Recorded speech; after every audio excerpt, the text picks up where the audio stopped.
The law of attraction. The law of attraction is literally, I'm going to explain the actual mechanics behind it, the science behind it. I don't see anybody hitting the hearts. Maybe nobody believes in it. Okay, cool. Well, I'm going to explain. Okay, now I see some hearts. Maybe there's just a lag. So the science behind it. Okay, let's talk about that. We all have a certain electromagnetic energy that is in the body, that is in, it's not just in the body, but it shows up in the body. It's in our spiritual being, everything. But we have a certain electromagnetic frequency that exists in the body. And this frequency maintains a certain vibration. Okay, now we're getting more hearts. Okay, cool. So now maybe more people believe now. Okay, cool. So this electromagnetic frequency maintains a certain vibration.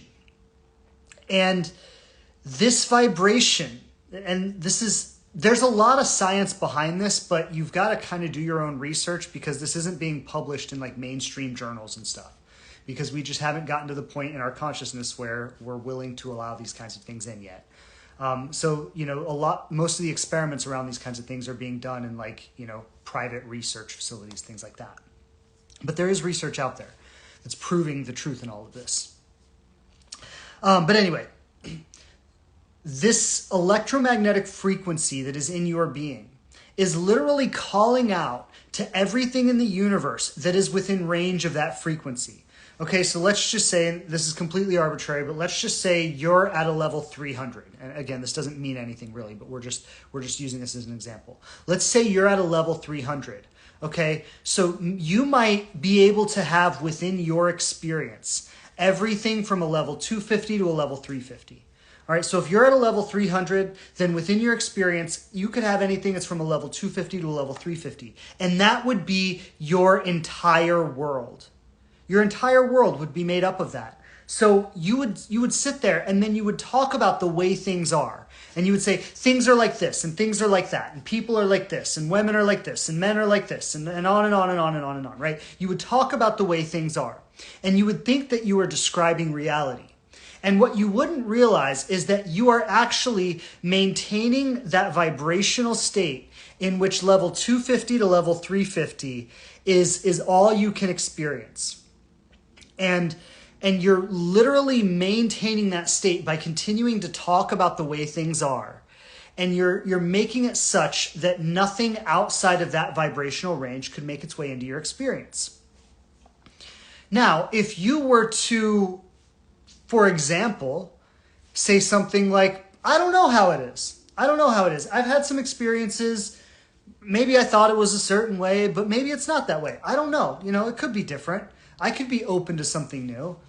And then you didn't just say like, I don't know how it is, but then you actually said, well, let me try some new things. Let me go meet some new people. Let me go to a workshop or to a class, or let me go, to the other side of the world and see how things are working over there. Or, let me just let me get out of my familiar comfort zone and let me go look at life from a different perspective.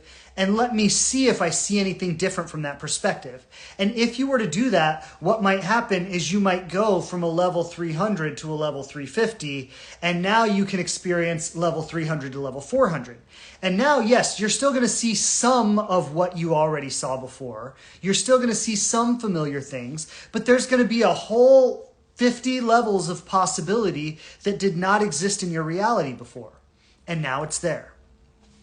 And as we continue this journey of getting to know ourselves better, becoming more authentically expressed, working through the fears and the anxieties and the things that hold us back from being our most authentic selves and being fully alive and taking risks and not taking things personally and not being attached to the outcome and all these, deep spiritual truths that all the teachers are teaching, right? But the more we actually do the internal work that allows us to live from these spiritual truths, the more we are able to raise our vibrational frequency. I almost don't even like the way that sounds because it's become so cliche, but it's the reality of it.